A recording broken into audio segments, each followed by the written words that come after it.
کوئی جزیرہ تھا، وہاں کا سیاسی نظم یہ تھا کہ سال کی آخری تاریخ کو جو ان کا موجودہ بادشاہ ہوتا اس کو جنگل میں چھوڑتے اور نیا بادشاہ لینے کے لیے وہ ساحل پہ آ جاتے۔ جو پہلا شخص ساحل پہ اترتا اس کو اپنا حکمران مان لیتے، جو بھی حکمران بن جاتا وہ خوش ہو جاتا، حالانکہ اس کو بتا دیتے کہ ایک سال کے لیے تجھے منتخب کیا ہے، سال کی آخری تاریخ کو تخت سے اٹھائیں گے، باندھیں گے، جکڑیں گے، اور اسی جزیرے کے دوسرے کنارے ایک جنگل ہے جہاں خاردار جھاڑیاں اور موذی جانور ہیں، وہاں تجھے پھینک دیں گے۔ وہ بھول جاتا، کہتا دیکھی جائے گی۔ اور سال کی آخری تاریخ جب وہ رسیاں اور زنجیریں لے کے آتے تو وہ پریشان ہو جاتا کہ آنکھ جھپکنے میں سال گزر گیا، پتہ ہی نہیں چلا۔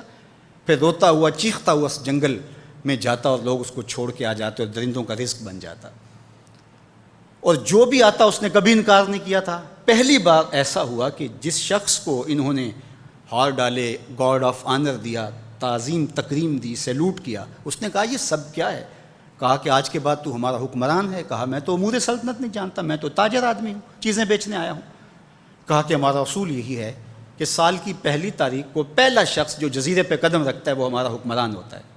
اس نے کہا میں تو امور سلطنت کو نہیں جانتا، تو یہ کس طرح ذمہ داری قبول کر سکتا ہوں؟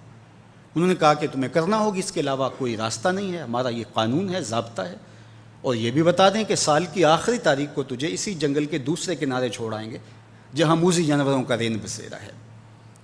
تو اس نے کہا اگر انجام اتنا دردناک اور خطرناک ہے پھر تو میں بالکل جانے کے لیے تیار نہیں ہوں۔ تو انہوں نے کہا تو چاہے نہ چاہے باندھ کے بھی تخت پہ بٹھانا پڑا تمہیں بٹھائیں گے۔ اس نے کہا اچھا مجھے یہ بتاؤ کہ سال بعد میری بات مانو گے یا نہیں؟ انہوں نے کہا کہ ہاں، قانون میں تو ترمیم نہیں کر پائے گا، لیکن یہ ہوگا کہ تیرے انتظامی حکم ہم ماننے پہ مجبور ہوں گے۔ اس نے کہا ٹھیک ہے، میں تمہارا حکمران بننے کے لیے تیار ہوں۔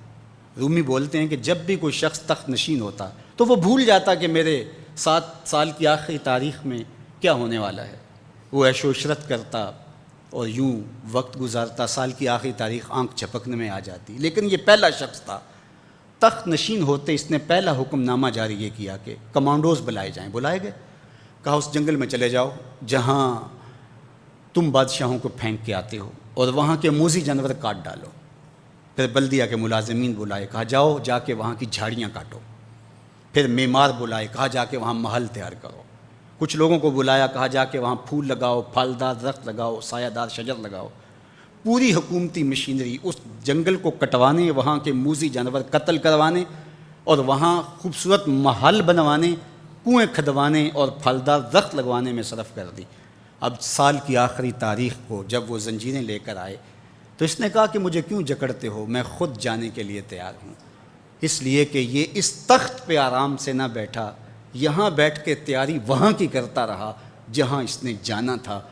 کافر اور فاسق دنیا کے تخت پہ عیش کرتا ہے، بھول جاتا ہے کہ میں نے کہاں جانا ہے، اور صالح مومن اس تخت پہ آرام سے نہیں بیٹھتا، جہاں جانا ہے اس کے لیے تیاری کرتا رہتا ہے۔ اور جب جنازہ اٹھتا ہے تو وہ کہتا ہے اجلوا بی ولا تؤخروا بی، دیر نہ کرو، مجھے جلدی لے جاؤ، میرا تو وہاں انتظار ہو رہا ہے۔ اور پھر جب وہ وہاں پہنچتا ہے تو القبر روضۃ من ریاض الجنہ، وہ جنت کے باغوں میں سے باغ بن چکی ہوتی ہے۔ وہ سارے تھور، ساری جھاڑیاں، ساری آگ اور وہاں کے سارے بھڑکتے ہوئے شعلے بجھا چکا ہوتا ہے، اپنے اعمال کے لشکر بھیج کے۔ ہم نے دیکھنا ہے کہ ہم یہاں آخرت کے لیے کچھ بھیج رہے ہیں کہ یہیں سب کچھ لٹا رہے ہیں۔ حضور نے فرمایا کن فی الدنیا کانک غریب او عابر السبیل، دنیا میں ایسے رہو جس طرح مسافر اجنبی رہتا ہے۔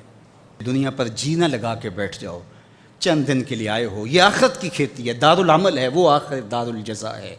تو قبل اس سے کہ وہ وقت آئے ہاتھ ملتے رہ جائیں، توبہ کا در کھلا ہے، سورج ابھی مغرب سے طلوع نہیں ہوا، اللہ کی رحمتیں برس رہی ہیں، اٹھے ہوئے ہاتھ وہ موڑتا نہیں، خالی نہیں پھیرتا۔ تو اس کی دہلیز، اس کا در، اس کی چوکھٹ نہ چھوڑنا، اور آج غور کرنا کہ ہم کھڑے کہاں ہیں۔